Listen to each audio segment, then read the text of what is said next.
So nearby everybody. Yeah. Who's your favourite Star Trek character? Yes.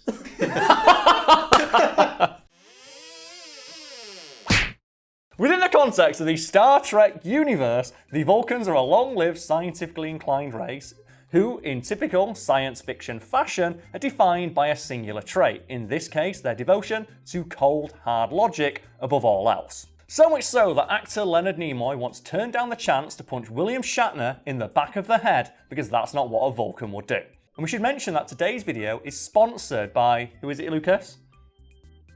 Yes. You just wrote the script right now. Star Trek Fleet Command. Yes, and you might be wondering, regular viewers of this channel, Carl, you said you wouldn't do ad reads, and that's the thing. I'm not going to do an ad read, but I'm a businessman and I can delegate. So Lucas, would you like to earn £500 right now? Yes, I fucking would. There we go. So do you want to come up here and do the ad read and I'll come sit where you sit? Yeah. All right, sweet. There we go.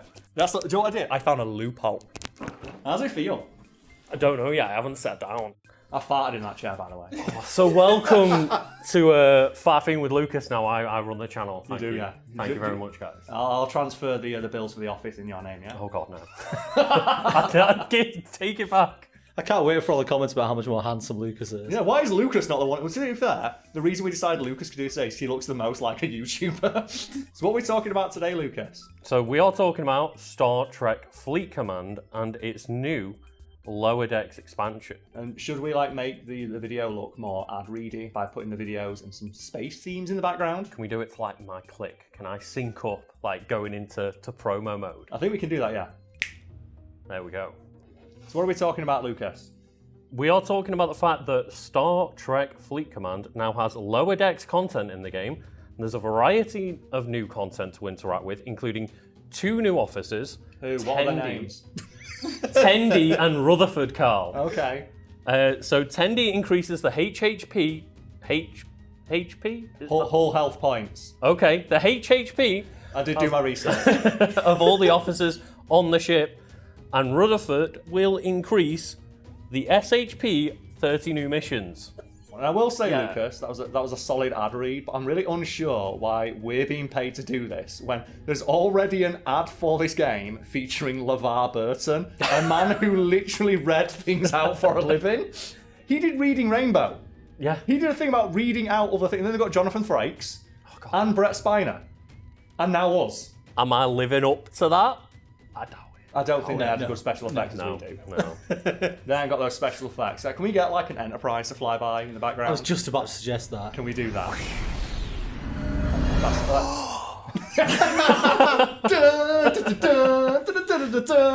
There's 30 new missions. There's 5 new core missions. That's a lot of missions. That is a lot of missions, to be fair. There's also 5 sets of 5 different missions, all with self-contained story elements, including stories from the Lower Decks, the Forgotten Ones, TOS, which I believe is the original series. That's what it stands for, yes. And then TNG, Yes! I know this one, The Next Generation. Fuck yeah, Next Generation. Picard, that's right, yeah, that's the one. Yeah. That's the one, yeah. You're qualified. I'm a huge Star Trek fan in real life. So that's why we're doing this, because I got an email that just said, do you want to get paid money to talk about Star Trek? I like money yeah. and you like Star Trek, so that's why I'm doing the money bit and you're doing the Star Trek bit, right? Speaking of which, let's swap back. Back in. Seamless. So if I'm remembering correctly, none of you guys really all too familiar with Star Trek. My familiarity is limited to the things that you've talked about. Okay. I know Beam Me Up Scotty. Yeah. Yeah. Which you never said. Oh. Yeah, God damn it, the only thing I know. I wrote an article for today I found out about years ago. They never said beam me up, Scotty. They also never said, is it Luke, I am your father? It's no, I am your father. Yeah, because he never says Luke, because it's 2 different sentences put together. And there's also one small step for man. It's 1 small step for a man, 1 giant leap for mankind. And 1 giant leap for ape kind. Oh god, no. Can you, I just want Planet of the Apes to happen. We got a really good trilogy of it. That's it. No, just that hero gorilla. Do you like that gorilla that tackles a helicopter?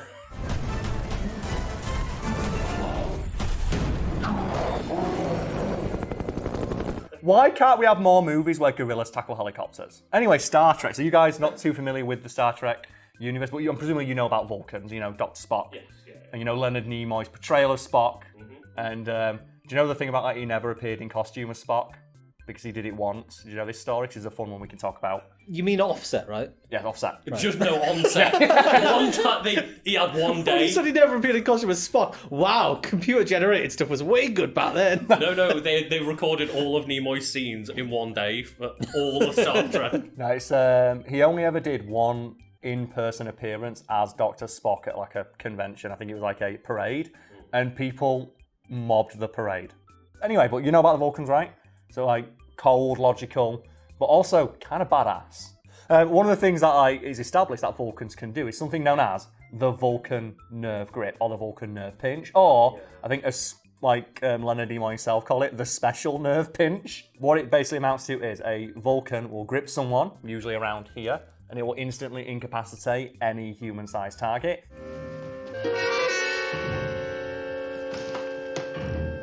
Not only are Vulcans able to do that, they're also super strong. Because I think there's like the really hilarious now episode of TOS where it's like Dr. Spock goes mad and he's like crushing stuff, but it's clearly like cardboard boxes on the set. And he's like, what? It's like Tommy Wiseau in it. It's great.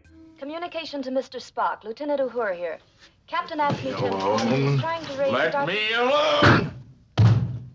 And I don't think the only thing that tops that is, and you know what I'm going to mention, don't you, Brad?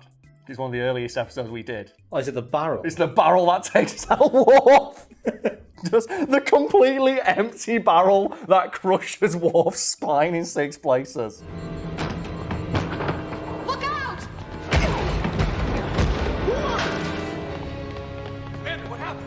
One thing I should clarify is that nobody knows how the Vulcan nerve pinch works, and this being a science fiction universe, they've tried to explain it many times over the years, and the explanations range from wildly unsatisfying to making absolutely no sense. And one of the most plausible explanations is that Vulcans are very, very strong and very, very smart, so they are able to grip a cluster of nerves somewhere in your body right here that cause your body to shut down. Which kind of makes sense, like, you know, imagine like banging your funny bone, or like that nerve right there. Yeah. So imagine that happening here, and just like that going, and it paralyzes you through sheer pain. The nerve pinch inventor, Leonard Nimoy, hypothesized, however, that the Vulcan nerve pinch worked by utilizing the latent psionic abilities of a Vulcan to just incapacitate someone's mind, much in the same way they use the Vulcan mind meld. So like they put their hands to your temple and it looks like you're going to kiss.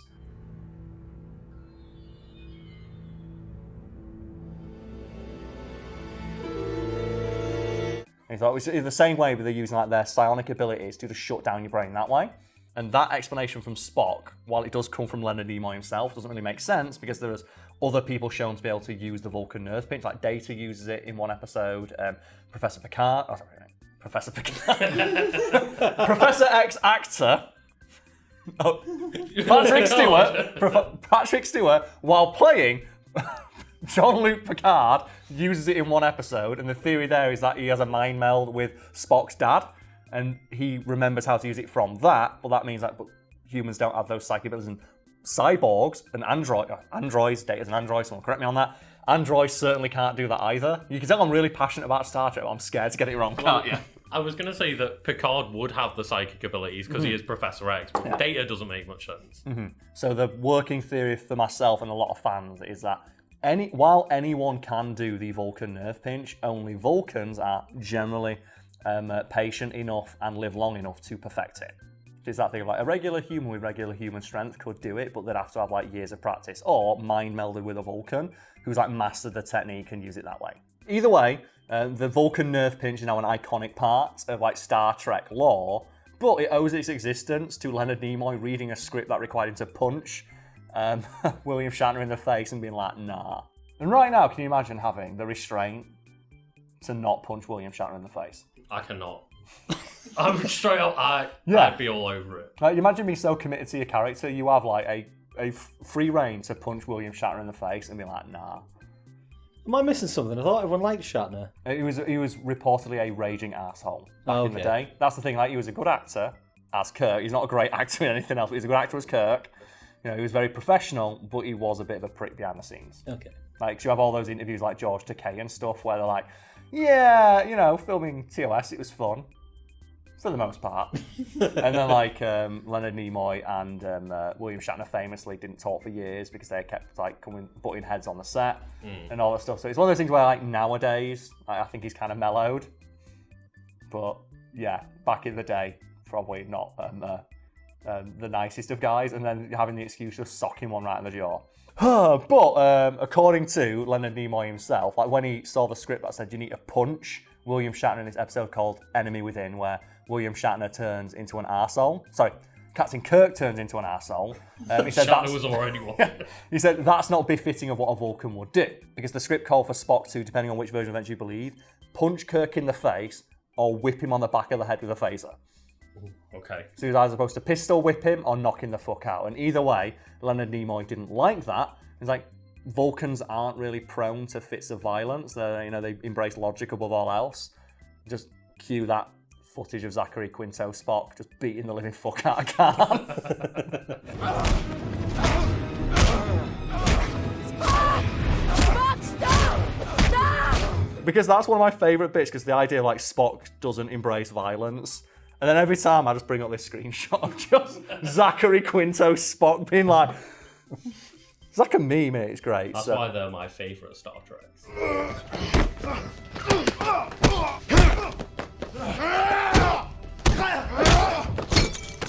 So what Leonard Nimoy did is he suggested that instead, maybe Spock should incapacitate the alternate universe William Shatner by pinching him on the shoulder.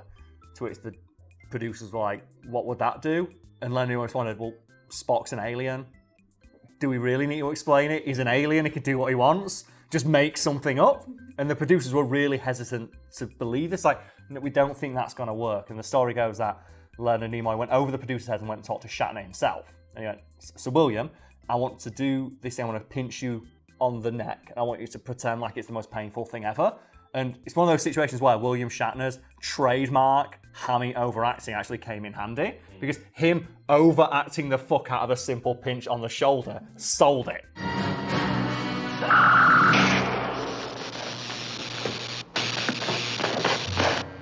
And like, I know, I have the screen again. I have the screenshot right here of when he gets pinched. Oh my god! Just classic Shatner. Just like great. And according to Shatner, he acted like a bolt of lightning went through his nervous system. Because that was the descriptor Nimoy gave him. And it's like, yeah, you can believe that when you see him like in the shot, it's like just goes down. And like, for you guys is your favourite just overacting something painful moment from a piece of fiction? Because that one's close for me. On the spot. The one for me, while you guys are thinking, is in Red Dwarf, where it's the cat and Lister are playing Scrabble, and like the cat just plays a random word that makes no sense, and he's like, it's like, that's not a real word. No, it's a cat word. Because what is it? It was the sound you make when you trap your penis in your fly. It's a sound you make when you get your sexual organs trapped in something. Just, that's always stuck in my head, has been like, that's really great overacting for being in pain. I don't know who's seen Home Alone 3. Recently, yes. The bit where he gets hit Every year, yeah. The bit where he gets hit in the balls.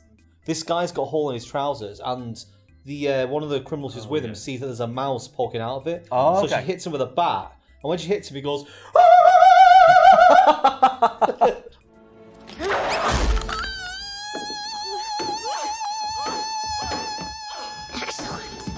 I thought you were going to mention the bit where the guy got shocked on the chair.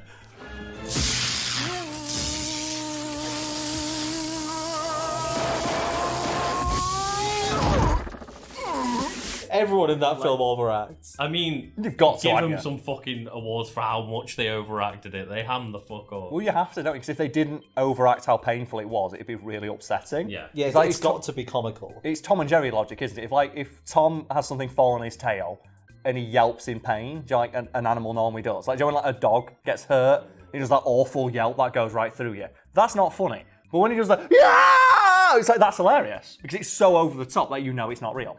Whatever the case, like William Shatner overacting the fuck out of that scene resulted in the creation of the Vulcan nerve pinch. Think how many films would just end if the main character could just do that. Like, Tom Cruise would have an easy time in Mission Impossible.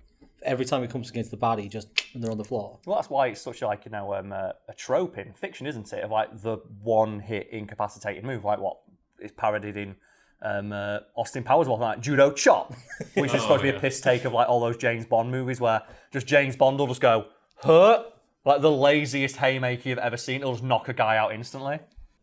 I need to watch Austin Powers again. It holds up quite well. Yeah. Does it? The first couple do, yeah, because it's a parody, isn't it? And like it's a parody of something that's quite timeless, like James Bond. I was gonna say it seems like it's very based around like late 90s, early noughties, just edgy comedy. From what I remember, there's not much of that, and there's a few lines that live rent-free in my head.